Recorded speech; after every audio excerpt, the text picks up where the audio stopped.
The school bully beat me up so bad I ended up in a wheelchair. And my mom? She's this hotshot lawyer, and she became his defense attorney. In court, she twisted everything around and got him off completely. The kid who nearly killed me walked away free. Why? Because his dad paid for her college years ago. When I called her out on it, she didn't even flinch. Everyone's equal under the law, Carl. I can't throw away my professional ethics just because you're the victim. Jay just lost his temper. I couldn't let his whole life get destroyed. I watched that monster walk out of the courthouse like nothing happened, and I just laughed. I pulled out the papers I'd already drawn up to disown her and threw them right in her face. Since you're so ethical and so big on paying back favors, I said, I hope you're ready to defend what's left of your own pathetic life. Mom didn't even look at the papers. To her, I was just a dramatic teenager throwing a fit. Carl, are you done making a scene? She picked up the papers, crushed them without reading a word, and tossed them in the nearest trash can. Mr. Grant's throwing a thank you dinner at the Grandview tonight. You're coming. Jay will be there. He can apologize, and we can all move on. I couldn't believe what I was hearing. Move on? I was stuck in a wheelchair. The guy who put me here just got away with it, and she wanted me to go to his celebration dinner? I'm not going. The words came out cold and flat. I turned my wheelchair to leave. Mom's voice followed me, sharp with anger. Carl, can you stop being so petty? The Grants don't have money. This dinner is costing Mr. Grant half his monthly paycheck. If you don't show up, you're disrespecting me and him. I didn't look back. I just wheeled myself out of there as fast as I could,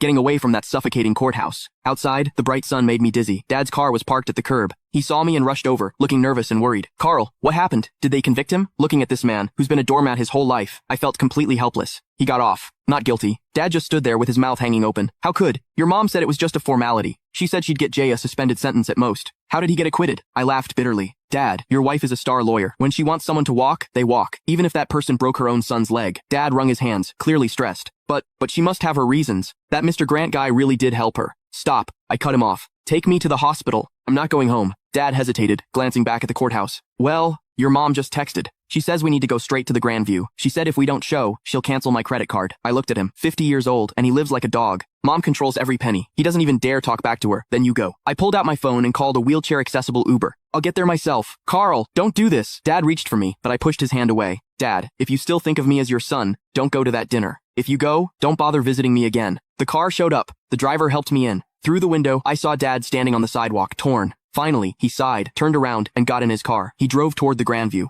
I closed my eyes, and the tears finally came. This was my family. A mom with some twisted hero complex, and a weak, spineless dad. And me, I was the throwaway kid. At the hospital, as soon as I got settled, my phone started blowing up. Jay had posted a bunch of photos on social media. In the pictures, he's holding champagne, looking smug as hell. My mom sat at the head of the table, smiling like everything was perfect. The caption, thanks, Aunt Susan. Justice might be slow, but it always wins. Cheers. Justice. Screw his justice. I opened the comments, full of ass-kissing from Jay's buddies. Jay's the man. Susan's a legal genius. Where's the cripple? Didn't he show up to toast you? Jay's reply, probably crying at home. Haha. I stared at the screen, my hands shaking. Then a new notification popped up. A money transfer from mom. Amount $300. Note, stop sulking.